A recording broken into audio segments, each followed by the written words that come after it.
Alright guys, welcome back to the channel. Thank you for checking the video out today. We have more PlayStation news, rumors, and leaks to go over and cover today. So before we get into these topics, do me a big favor. If you end up enjoying this video or finding it informative, be sure to leave it a like. And if you are new here to the channel, please consider hitting that subscribe button as well.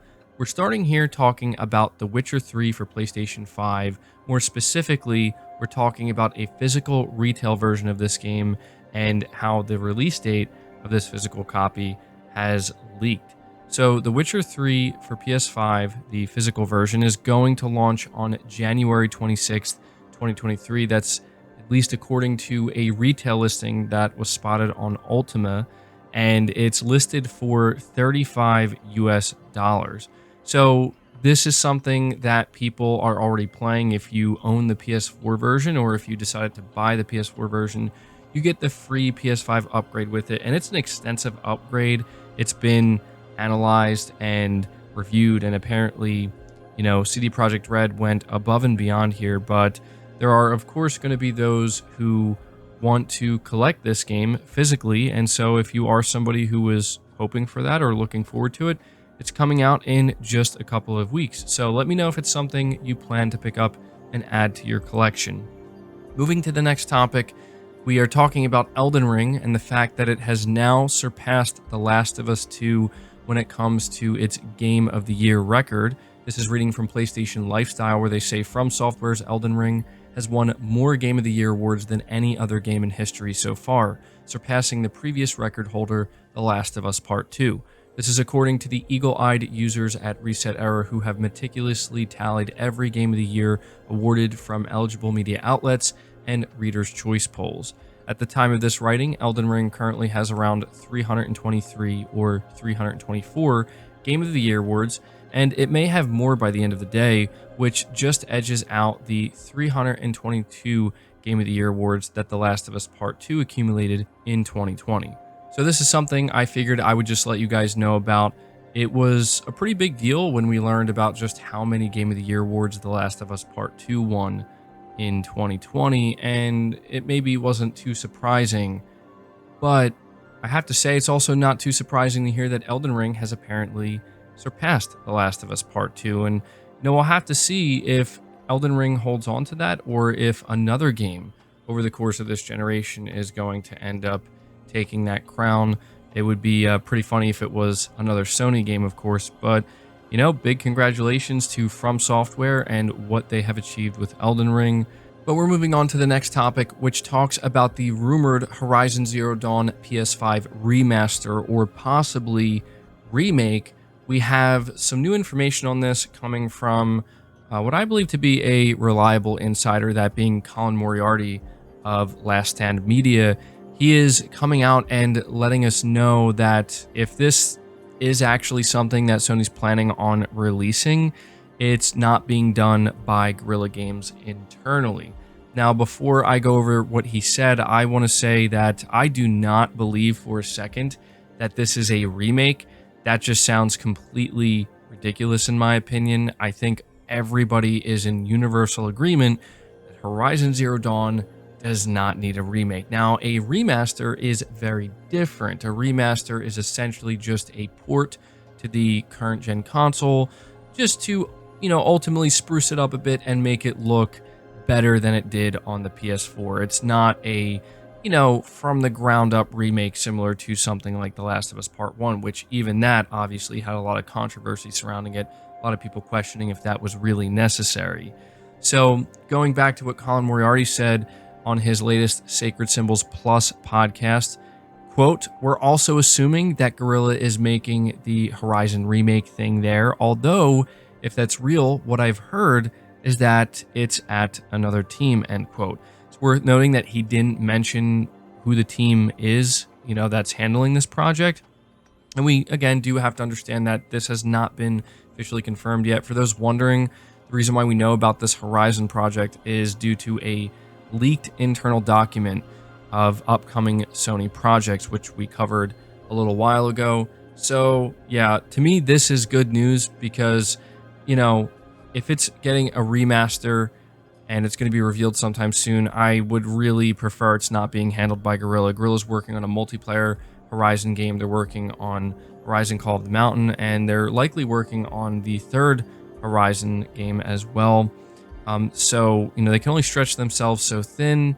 I think that it would be a waste of time and resources to, remaster a game like Horizon Zero Dawn. But if it's given to a, smaller team as just a, project where it's like, here, do this, and we'll release it for like, 20, 30 bucks or something like that, I think that's fine. So we'll wait to get more information on that. Let me know your thoughts on that. The next set of topics focuses on Resident Evil 4 Remake. This is a game I'm extremely excited about. I cannot wait to play it, and it's exciting because we're hearing that it's in the final stretch of development, which shouldn't be too surprising because it is just releasing in a couple of months. We have an update coming from the game's producer, basically saying that it's in the final spurt of development, and to just be a little bit patient. They are going to be showing more of this game and giving us new information, and we're right around the corner of that happening.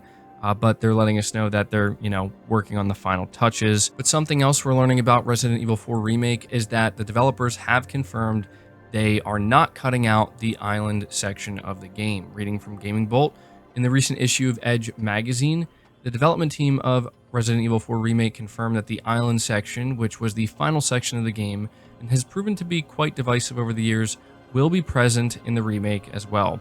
The project's development team apparently divvied up the three main sections of the game, those being the village, the castle, and the island, in the early stages of development, worked on the sections individually, and then reconvened to go over and edit each other's work.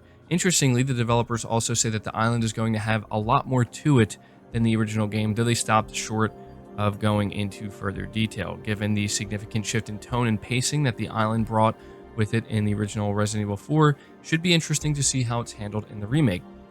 So yeah, I wanted to be sure to mention this because, I'm going to be honest, I didn't even know that this was really a thing. I enjoyed Resident Evil 4 from start to finish, and I never really looked back on it and thought, oh, this part of the game was lacking compared to the other, or felt like it shouldn't have been there. Nothing like that. I'm honestly surprised that apparently it was divisive. I guess it makes sense thinking about it a little bit deeper, but I think this is good. I think it would have been a bad idea to cut out a whole, what is basically a third of the game. I have no doubt that they're going to change things up somewhat significantly, and that to me is like what is so exciting about RE4 Remake is just looking at the small, demo that they showed us so far. You can tell they're changing up a lot, but they're keeping the essence of the game there, just like they did with Resident Evil 2. And so, yeah, I think this is good news. So you let me know your thoughts on that.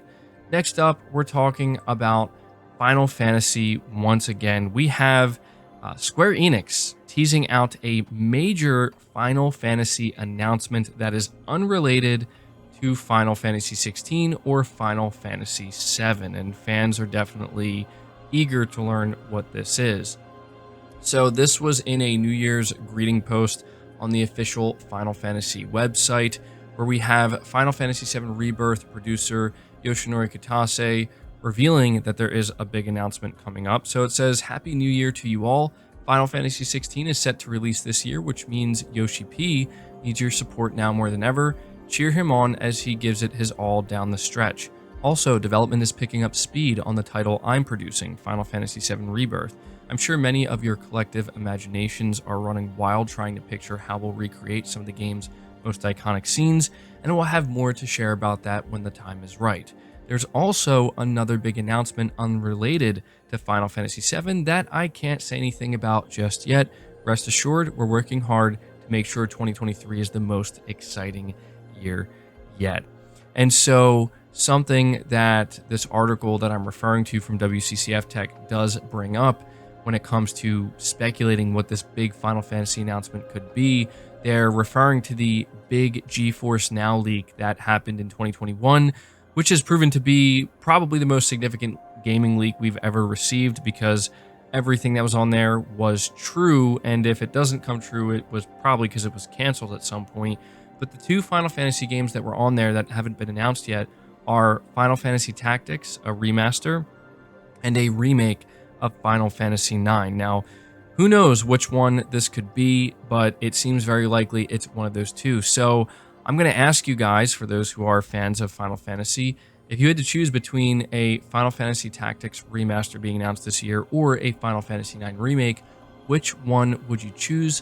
Which one would you hope to be what gets announced this year? Let me know down in the comments below. But we are moving on to the final topic here, and it's something that I can't help but continue to talk about because my excitement is not, going down at all. I have no idea when Konami is going to make more announcements. It could be months from now, but they are once again teasing their plans for 2023, and it just gets me very excited because you guys already know where my mind goes. I'm sure many of your minds go there as well.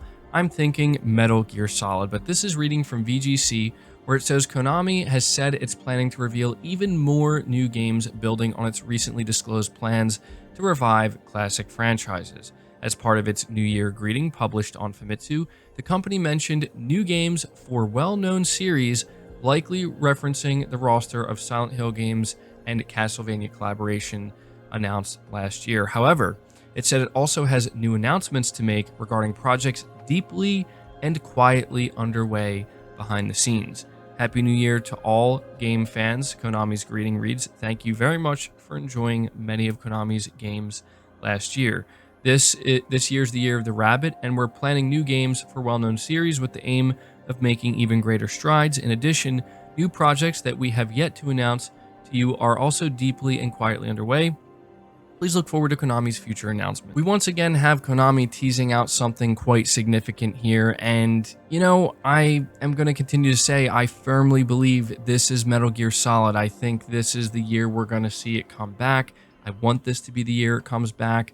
I'm not necessarily trying to get my hopes too high, but all the signs are there, and Konami just seemingly can't stop teasing some big reveals and announcements that they have this year. And, this is what we're seeing. We're seeing multiple Japanese publishers come out and tease their plans and their big game reveals for 2023, and it's something that I'm very much looking forward to. So that's going to do it for the video, guys. I hope you did enjoy it. I hope you did find it informative. If you did, leave it a like, subscribe to the channel if you're new, hit the bell notification icon, and feel free to share this video out on top of all that. But until next time, guys, take care.